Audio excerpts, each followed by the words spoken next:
Jacob Misiorowski is shocking everybody. After a Memorial Day masterclass against the St. Louis Cardinals in the Brewers' 5-1 win, Misiorowski's 7 innings of one-run baseball inch him up even further in the NL Cy Young discussions. I welcome you in to another episode of Brewers Digest. I'm your host, Taylor Bretl, and I got you covered on everything you need to know about the Milwaukee Brewers and everything you need to know about Jacob Misiorowski. I mean, this guy gets better and better and better. Each start that he comes out on the mound, those control issues have seemed to be put away, and what we have seen from Misiorowski is absolutely incredible. Yesterday, what we saw from him was 7 innings of baseball, which we don't see much from Misiorowski because he's had to leave because of cramps or maybe because he pulls something in his hamstring and his starts always have to be cut short. This time, we got a clean 7 innings of one-run baseball from Jacob Misiorowski, and also want to throw in, how about 12 strikeouts? He's only one of 3 pitchers this season to throw 12 strikeouts in a game. One of those other ones being Kyle Harrison. So if you want to call that a new 1-2 punch Milwaukee, Misiorowski is the one leading the way. Just absolutely incredible performance on the mound for Jacob Misiorowski. Not an ounce in that game where you were worried that he was maybe going to get hurt or that his outing was going to go sideways. I mean, he was just so dominant, pumping in so many fastballs, but that's what we see from Misiorowski. I actually will pull up right here what he did in that game. This graphic I got from MLB because they put it together really quick after his outing. He had 7 innings of work, only allowed 2 hits, 1 run, which was earned, and only walked 1 batter, collecting those 12 strikeouts. Jacob Misiorowski has just been an unstoppable force for the Milwaukee Brewers. This isn't anything new, but man, it just feels like he keeps getting better. And the fact that he's able to go 7 innings is a really big key feature because those cramps have seemed to have gone away a little bit, and his pitch count was very low. He was getting so many of these strikeouts within 3, 4, 5 pitches in these at-bats against the St. Louis Cardinals, which has allowed him to go deeper into the outings and give the Brewers that comfortable 5-1 win. Just have to really clap it up for Misiorowski. But what I want to show right here, I saw this on X that was just, it baffled me, because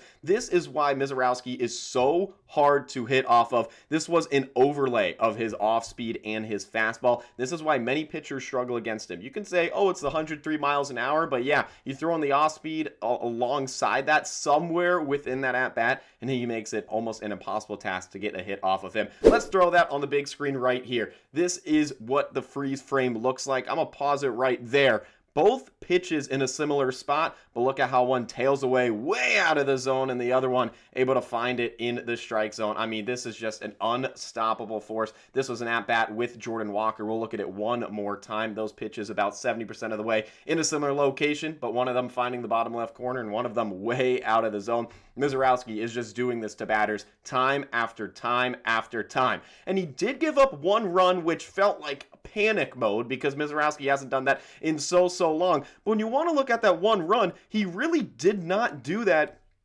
by giving up big hits. He hasn't given up an extra base hit in a very long time. If we want to flash it back to Miz once more, I do actually want to pull this up that I found on X as well, per Sarah Lang. She puts out such great content on X, finding all these really cool analytical stats, so make sure to give her a follow. It shows Jacob Misiorowski in his last 6 starts has had 58 strikeouts and 0 extra base hits allowed. He's the first pitcher since at least 1900 with 45 or more strikeouts and no extra base hits allowed in a 6-game span. So yeah, that stat, 45 or more, yeah, Jacob Misiorowski is well above that line with 58. And then again, 0 extra base hits allowed over his last 6 outings. I know that he hasn't given up any runs for those first 5 if we want to go there, but he had such an issue last season because of the velocity, because maybe he'd leave it down the middle too much, giving up a long ball. So the fact that he hasn't just only cut down giving up the long ball, but also going for extra bases is just absolutely incredible. Again, only 2 hits off of him, not that hard of contact. One of them was kind of more of a blooper into right field. So Jacob Misiorowski, when he's giving up hits,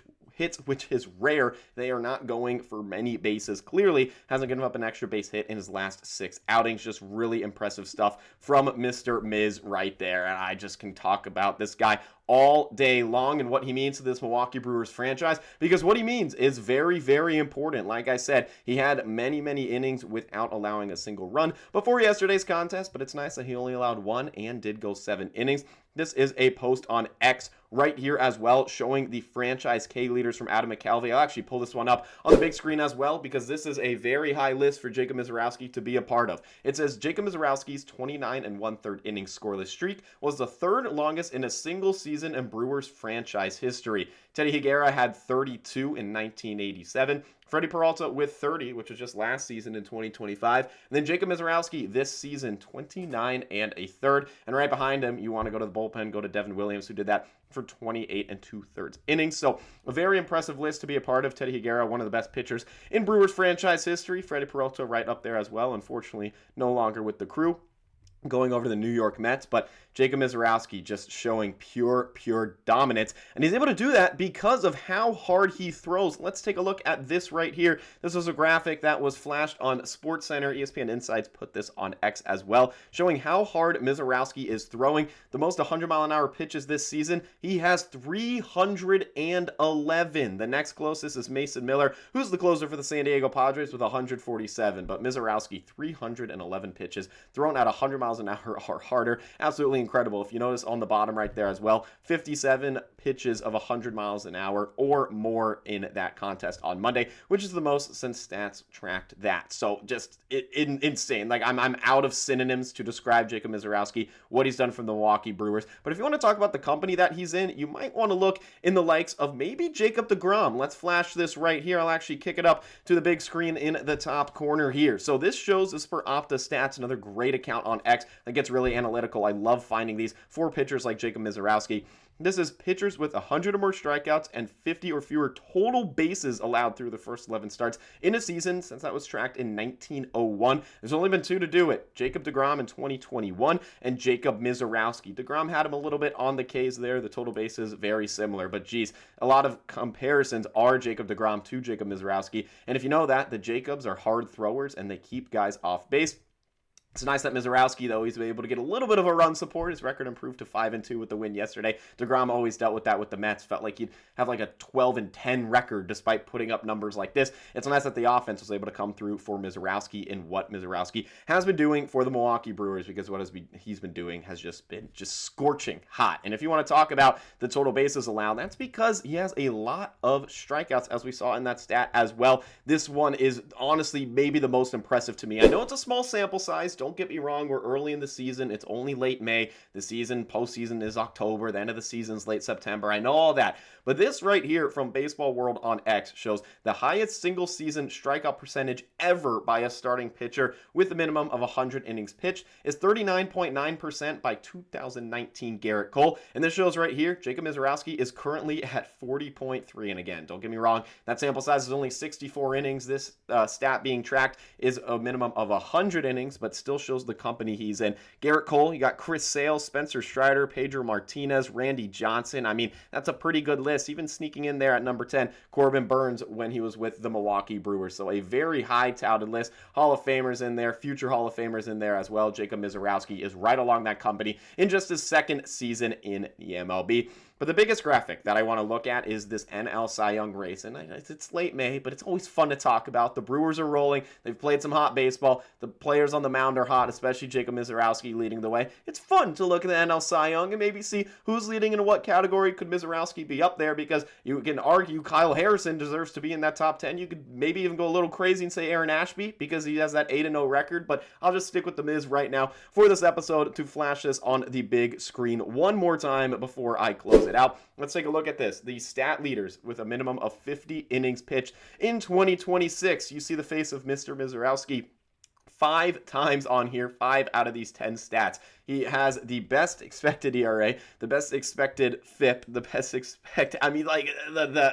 fastball average, 99.9, the whip percentage, 36.2%, the strikeout percentage, 40.3%. You can read it right here. I don't have to read it to all of you. And then you have some high pitchers this season as well. In some of the other categories, average exit velocity against is Jesus Luzardo leading that one. You got Nathan Eovaldi in the chase rate. You got Kevin Gausman only allowing a walk 3.9% of the time. That is insane. The barrel rate, very low on Max Fried, and then Landon Roop, hard hit rate, very low as well. But Jacob Misiorowski, minimum of 50 innings pitched. This was tracked by Sox Savant. That shows right here Misiorowski leading in 5 of those 10. Very impactful categories that are definitely looked at for an NL Cy Young race. But again, I'm saying Misiorowski probably a million times this episode because there's no one else to talk about in this Brewers organization more than the Miz himself. Lots of players are playing great, but it's hard to ignore the greatness that is on the mound mound at American Family Field. The Brewers do have another game tonight against the St. Louis Cardinals, hoping for yet another win. It's big division series. Nice that the Brewers are able to play the Cardinals again. The first time they played them this season was in St. Louis. They're only able to get 2 games out of that one because of the rain delay. So the Brewers on the season series are up on the St. Louis Cardinals 2-1, looking to push that to 3-1 tonight. It will be Misiorowski's partner in crime so far this season. Kyle Harrison will be the one on the bump for the Milwaukee Brewers. So hoping the Brewers can improve to a 2-game winning streak and to 3-1 against the St. Louis Cardinals this season. But man, it's hard to ignore the Miz, hoping for some more dominance on the mound tonight from Kyle Harrison.